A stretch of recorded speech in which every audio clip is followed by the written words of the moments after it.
At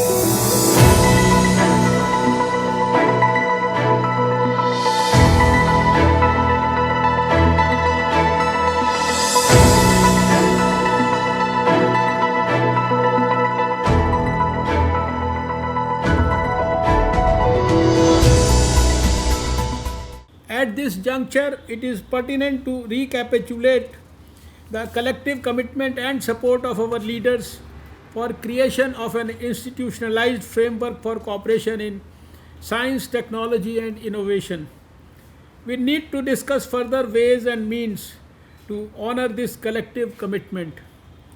I stand here to reiterate India's commitment and role in ensuring that this science, technology, and innovation cooperation becomes an integral part and key priority of the overall partnership of BRICS nations. We are all meeting virtually today in an era of unprecedented changes. These changed times have taught us all how to reorient ourselves and make path breaking decisions. India too has geared up to meet the new set of challenges that have arisen due to the pandemic outbreak and the economic crisis that has resulted from this. We have embarked upon a new education policy.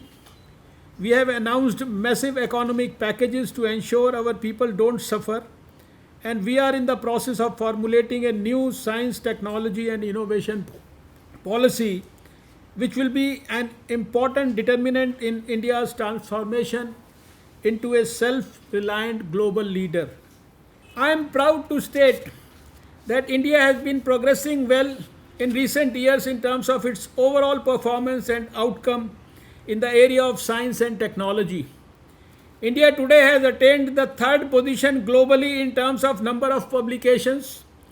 India's growth rate of publications in SCI journals is nearly 14% against the global average of 4%. India has attained the 11th spot in the number of patents filed.